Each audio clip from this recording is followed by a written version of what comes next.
আসসালামু আলাইকুম, আশা করি সবাই ভালো আছেন। সৌদি আরবে আমরা যারা বসবাস করি আমরা অনেকেই চাচ্ছি যে কফিলের অনুমতি ছাড়া কাফালা হতে, বা কফিল ইকামা বানাইনি যার কারণে আমরা কাফালা হতে চাচ্ছি। তো কফিলের অনুমতি ছাড়া বা কফিল ছাড়া কাফালা হতে আমাদেরকে কোন কোন বিষয়গুলো জানতে হবে এবং কোন কোন খাতে আমরা কফিলের অনুমতি ছাড়া কাফালা হতে পারবো, আজকের এই ভিডিওতে বিস্তারিত A to Z সম্পূর্ণ তথ্য দেওয়ার চেষ্টা করব। আশা করি ভিডিওটা শেষ পর্যন্ত দেখবেন, একটু লম্বা হতে পারে বোঝানোর স্বার্থে। তো ধৈর্য সহকারে ভিডিওটা শেষ পর্যন্ত দেখবেন, শেয়ার করে দিবেন, চ্যানেলে নতুন হলে চ্যানেলটা সাবস্ক্রাইব করে রাখবেন। তো সর্বপ্রথমে বলবো যে নতুন প্রবাসী যারা আছি তাদের সম্পর্কে, এরপরে বলবো যাদের ইকামার মেয়াদ নেই তাদের সম্পর্কে। ফার্স্ট অফ অল, যারা সৌদি আরবে নতুন আসবেন, আমাদের একটা বর্ডার নাম্বার থাকে, অর্থাৎ পাসপোর্টে একটা বর্ডার নাম্বার থাকে বা যেটাকে আমরা হুদুদ নাম্বার বলি। তো এই বর্ডার নাম্বার যাদের থাকে তারা সৌদি আরবে আসার পর 3 মাসের একটা ট্রায়াল পিরিয়ডের একটা সময় পাওয়া যায়। তো এই 3 মাসের মধ্যে যদি কফিল ইকামা না বানায় তাহলে আমাদেরকে অন্য কোথাও কাফালা হওয়ার সুযোগ থাকে, অর্থাৎ 3 মাস পরে। 3 মাসের মধ্যে যদি আপনার কফিল কোনো রকম ইকামা না বানায়, ইকামার জন্য টাকা না পেমেন্ট করে, তাহলে সেক্ষেত্রে আপনি কফিলের অনুমতি ছাড়া 3 মাস পরে কাফালা হতে পারবেন। তো 3 মাস পরে কফিলের অনুমতি ছাড়া কাফালা হতে হলে আপনাকে যেটা করতে হবে, আপনি ফার্স্ট অফ অল আপনাকে একটা ইকামা নাম্বার তুলতে হবে, যেটাকে আমরা বলি রকম মোয়াক্কেদ। এই রকম মোয়াক্কেদ বের করতে হবে, অর্থাৎ আপনি একটা ইকামা নাম্বার বের করবেন। সেটা বের করতে গেলে আপনাকে অবশ্যই একটা মক্তব খেদামতের সাহায্য নিতে হবে। যারা ইকামা নাম্বার তোলে তাদের সহযোগিতায় আপনি একটা ইকামা নাম্বার তুলবেন। এই ইকামা নাম্বারটা তোলার পর আপনি আপসের অ্যাকাউন্ট খুলবেন। তারপরে আপনি কিউআ প্ল্যাটফর্ম রেজিস্ট্রেশন করবেন। আপসের অ্যাকাউন্ট রেজিস্ট্রেশন করার পর কিউআ প্ল্যাটফর্ম রেজিস্ট্রেশন করবেন। এরপরে আপনি একটা সিম কার্ড কিনবেন। মনে রাখবেন, আপনার একটা সিম কার্ডের দরকার। আপনি একটা সিম কার্ড নেবেন ওই নাম্বারটা দিয়ে। তো সিম কার্ডটা নেওয়ার পর আপনি যে কোম্পানিতে, যে জায়গাতে আপনি কাফালা হবেন সে জায়গাতে কথা বলবেন এবং আপনি সেই কোম্পানির কাছ থেকে তলব নেবেন। তলবটা নেওয়ার পর আপনার কাফালার যে বাকি প্রক্রিয়াটা সেই কাজটা সম্পূর্ণ করবেন। তো ফার্স্ট অফ অল আপনাকে কি করতে হবে, আপনি বর্ডার নাম্বার থেকে আপনি একটা ইকামা নাম্বার তুলবেন মক্তব খেদামতের মাধ্যমে। এরপরে আপনি ওই ইকামা নাম্বার দিয়ে আপনি আপসের অ্যাকাউন্ট রেজিস্ট্রেশন করবেন, কিউআ প্ল্যাটফর্ম রেজিস্ট্রেশন করবেন এবং পাশাপাশি আপনি একটা ব্যাংক অ্যাকাউন্টও খুলবেন এই নাম্বারটা দিয়ে। কারণ এটাই হবে আপনার স্থায়ী ইকামা নাম্বার। এটা যতক্ষণ না পর্যন্ত আপনি কাফালা না হবেন ততক্ষণ পর্যন্ত এটা অস্থায়ী ইকামা নাম্বার থাকবে, এটাই আপনার ডকুমেন্টস নাম্বার থাকবে। তো এইটা দিয়ে আপনি আপসের অ্যাকাউন্ট, কিউআ এবং ব্যাঙ্ক অ্যাকাউন্ট, এরপরে আপনি একটা সিম কার্ড নেবেন। তবে আপসের অ্যাকাউন্টটা খোলার পর সাথে সাথে একটা সিম কার্ড নেবেন, বাকি কাজগুলো পরে করবেন। কারণ ব্যাঙ্ক অ্যাকাউন্ট খুলতে গেলে আপনার সিম কার্ড লাগবে, কিউআ খুলতে গেলে আপনার একটা সিম কার্ড লাগবে, আর আপসের অ্যাকাউন্ট খুলতে গেলেও আপনার একটা সিম কার্ড লাগবে। তো এখন আপনি যখন ইকামা নাম্বার তুলে একটা আপসের অ্যাকাউন্ট খুলবেন, সেখানে তো আপনি সিম কার্ড দিতে পারবেন না বা সিমের নাম্বার দিতে পারবেন না। তো সেখানে আপনাকে যেটা করতে হবে, আপনার বন্ধু বান্ধব কাছের কোনো ব্যক্তির একটা নাম্বার ব্যবহার করবেন, যে কোনো লোকের। আপনার বন্ধুবান্ধবের মধ্যে যে কোনো ব্যক্তির একটা সিম কার্ড ব্যবহার করে রেজিস্ট্রেশন করার জন্য, ওটিপি কোড আনার জন্য আপনি আপসার অ্যাকাউন্টটা আরেকজনের মোবাইল নাম্বার দিয়ে রেজিস্ট্রেশন করবেন। রেজিস্ট্রেশন করার পর আপনার সম্পূর্ণ ওটিপি কোড, পাসওয়ার্ড সব কিছু তথ্য আপনার ওই মোবাইলের সিমে আসবে। আপনার যেই বন্ধুর কাছ থেকে সিমটা নিয়েছেন সেই সিমের মধ্যে আসবে। পরবর্তীতে আপনি যখন একটা সিম কার্ড নেবেন তখন আপনি আপসার অ্যাকাউন্টের ফোন নাম্বারটা চেঞ্জ করে, বন্ধুর যে নাম্বারটা সেই নাম্বারটা চেঞ্জ করে আপনি আপনার নিজের নামের সিম কার্ডটার নাম্বার বসাতে পারবেন। তারপরে আপনি কিউআর প্ল্যাটফর্ম, ব্যাঙ্ক অ্যাকাউন্ট এগুলো সব করবেন। করার পর আপনি কাফালার বাকি কাজগুলো সম্পূর্ণ করবেন। এটা হলো নতুন লোকদের জন্য।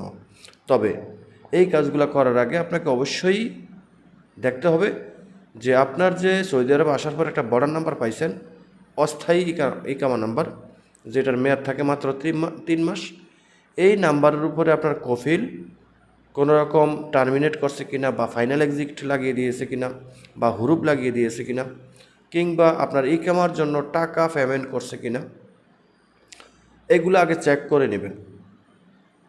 এগুলা যদি চেক করেন, যদি দেখেন যে আপনার কফিল কোনো রকম হুরুপ, ফাইনাল এক্সিট, টার্মিনেট বা টাকা পেমেন্ট করে রাখছে ইকামা বানানোর জন্য, তাহলে কিন্তু আপনি ইকামা নাম্বার তুলতে পারবেন না। ঠিক আছে? তো এগুলো আগে চেক করে আপনি পরবর্তীতে ইকামা নাম্বার তুলতে যাবেন, কারণ ইকামা নাম্বার তুলতে গেলে আপনার টাকার প্রয়োজন, সেখানে টাকা দিতে হবে। তো এগুলো চেক না করে যদি আপনি এক জায়গায় টাকা দেন, সেখানে যদি ইকামা নাম্বারটা না তুলতে পারে, সেই টাকাটা কিন্তু তারা আপনাকে ব্যাক দিবে না। ঠিক আছে? আপনাকে সেটা ফেরত দিবে না, না দেওয়ার সম্ভাবনা 95%। তো যাই হোক, এই হলো নতুন ব্যক্তিদের জন্য। এবার আসি পুরাতন ব্যক্তিদের জন্য।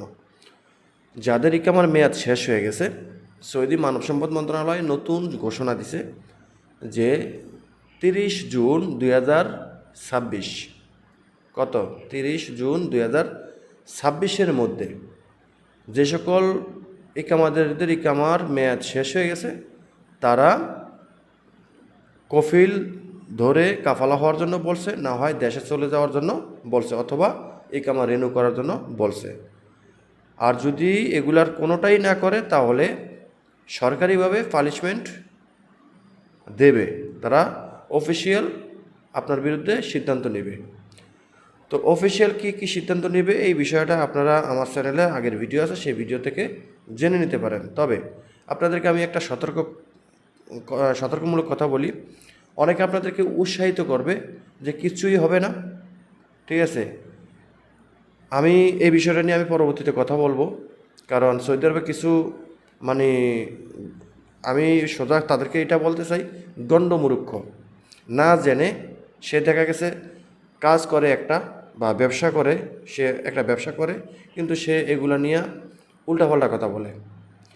তো আমি পরবর্তী ভিডিওতে এই বিষয়টা নিয়ে কথা বললে আপনারা বুঝতে পারবেন যে নিশ্চয়ই আপনি ওই ব্যক্তির কথাগুলো শুনছেন। আমরা সৌদি আরব থেকে যেসব তথ্যগুলো দিই, আমাদের মধ্যে থেকে 3-4 জন আমরা ব্যক্তি আছি, অফিসিয়াল তথ্যগুলো দিই, ইভেন অফিসিয়াল কাজগুলো আমরা করি, প্রবাসীদেরকে নিয়ে কাজ করি। কিন্তু কিছু লোক আছে, সে ব্যবসা করে অন্য একটা, বা কাজ করে অন্য একটা, কিন্তু বিভিন্ন জায়গা থেকে তথ্য নিয়ে নিজের মন করাভাবে তথ্য দেয়। যাই হোক, এবার আসি যাদের ইকামার মেয়াদ শেষ হয়ে গেছে, তাদেরকে 30 জুন 2026 পর্যন্ত একটা মেয়াদ দিছে।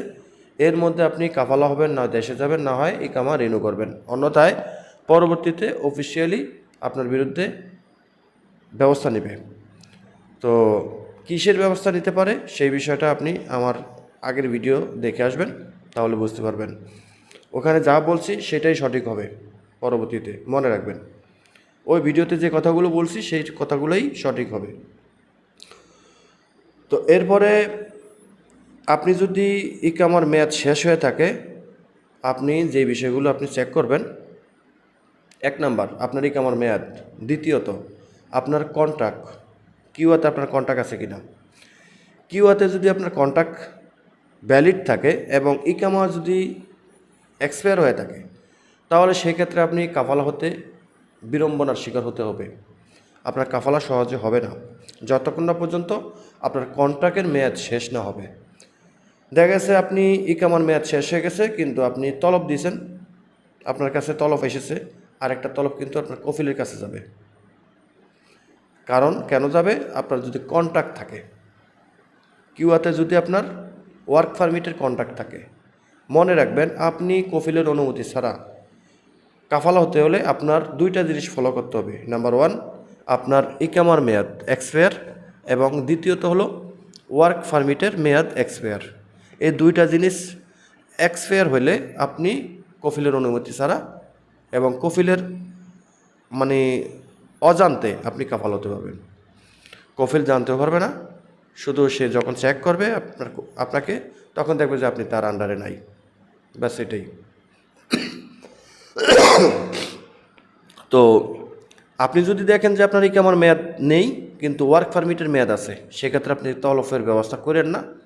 তলব দিলে ওই যে যতদিন এই কন্ট্রাক্টের মেয়াদ আছে ততদিনের মধ্যে আপনি কাফালা হতে পারবেন না। হয়তো আপনারা দেখাবে 30 দিন ট্রায়াল পিরিয়ডের সময় দিবে, 90 দিন ট্রায়াল পিরিয়ডের সময় দিবে, ঠিক আছে। কিন্তু কন্ট্রাক্টের সাথে যদি ম্যাচিং না হয়, যে আপনাকে তলব দিলে দেখা গেছে 90 দিন ট্রায়াল পিরিয়ডের একটা সময় দিয়েছে, 90 দিন পর আপনি কাফালা হতে পারবেন বা 90 দিনের ভিতরে, তো এই 90 দিনের ভিতরে যদি আপনার কন্ট্রাক্টের মেয়াদটা শেষ হয়ে যায় তাহলে অটোমেটিক কাফালা হয়ে যাব, ঠিক আছে। আর যদি 90 দিনের মধ্যে আপনার কন্ট্রাক্টের মেয়াদটা শেষ না হয়, দেখা যাচ্ছে 90 দিন শেষ কিন্তু কন্ট্রাক্টের মেয়াদ আরও 10 দিন আছে, তখন কিন্তু আপনার এই তলবটা ক্যান্সেল হয়ে যাব। আবার আপনি পরবর্তীতে বা নেক্সট টাইম আপনি তলব দিতে হবে। তো এর মধ্যে আপনার কফিল হয় আপনার ইকামার জন্য, যখন সে জানতে পারবে আপনি তলব নিছেন, কফিল যদি আপনাকে কাফালা দিতে না চায় তাহলে হয়তো আপনার ইকামার জন্য মক্তব আমেলে 100 রিয়াল পেমেন্ট করে রাখবো, বা ইকামা বানানোর জন্য মক্তব আমলের টাকা পেমেন্ট করে রাখবো, তখন কিন্তু আপনি আর কাফালা হইতে পারবেন না। তো কফিলের অজান্তে যদি আপনি কাফালা হইতে হয়, মনে রাখবেন আপনার ইকামার মেয়াদ এবং ওয়ার্ক পারমিটের মেয়াদ দুইটাই শেষ হইতে হইব। এই দুইটা শেষ হলে যে আপনি কফিলের অজান্তে কাফালা হইতে পারবেন অনুমতি ছাড়া। এই দুইটাই অপেক্ষা করতে হবে আপনাকে, ঠিক আছে। আর যদি নতুন ব্যক্তি হয়ে থাকেন তাহলে প্রথমের থেকে যা বলছি সেটা করবেন। আর আপনার ইকামার মেয়াদ যদি অলরেডি এক্সপায়ার হয়ে থাকে, 2 বছর 3 বছর যদি হয়ে থাকে, তো সেই ক্ষেত্রে আপনি অন্য জায়গায় কাফালা হলে আপনার পিছনের যে মক্তব আমলের টাকা সেটা কি আপনাকে দিতে হবে? এই প্রশ্নটা কিন্তু অনেক আসে যে ভাই আমার ইকামার মেয়াদ 2 বছর 3 বছর হয়েছে, এখন আমি কাফালা হইতে চাই, আমার কি পিছনের টাকাটা দিতে হবে? হ্যাঁ, এখানে আপনাকে দুইটা রাস্তা আছে। একটা রাস্তায় আপনাকে দিতে হবে, আর একটা রাস্তায় গেলে আপনাকে দিতে হবে না। সেটা কি? আপনি যেই মুআসাসাতে আছেন সেই মুআসাসাতে আপনি ইকামা এক্সপায়ার হয়ে যাওয়ার কারণে ইকামা বানায়নি এবং 2 বছর 3 বছর হয়ে গেছে, কিন্তু আপনার সেই মুআসাসাটা যদি জীবিত থাকে, অর্থাৎ আপনার কফিল যদি তার মুআসাসা জীবিত রাখে, তাহলে আপনি অন্য জায়গায় কাফালা হইলে আপনি 1 টাকাও দেওয়া লাগবে না পিছনের টাকা, ওই সম্পূর্ণ টাকাটা আপনার ওই পুরাতন কফিলের ঘাড়ে যাবে। এগুলো আমরা পূর্বে ভিডিওতে অনেক বলছিলাম। আর যদি আপনি দেখেন যে আপনার যে কফিল, পুরাতন কফিল, সেই কফিলের মুআসাসা নাই, টোটালে বন্ধ হয়ে গেছে, ইকামা নাম্বার দিয়ে মক্তবা আমেলের ওয়েবসাইটে যখন চেক করবেন সেখানে সম্পূর্ণ ব্ল্যাঙ্ক আসবে, আপনার নিতাকার থাকবে না, ডাটাবেজে আপনার কোনো থাকবে না, ঠিক আছে। সেখানে দেখবেন যে আপনার এই মক্তবা আমলের ওয়েবসাইট আপনার ইকামা দিয়ে কোনো কিছুই চেক করা যায় না, কোনো কিছুই শো করে না, ব্ল্যাঙ্ক আসে, তাহলে বুঝবেন যে আপনার মুআসাসাটা বন্ধ হয়ে গেছে গা, ঠিক আছে। তো মুআসাসা যদি বন্ধ করে দেয় কফিলে কোনো কারণে, তাহলে ইকামার পিছনের সম্পূর্ণ টাকা আপনাকে কাফালা হওয়ার পর ইকামা আনতে গেলে বহন করতে হইব।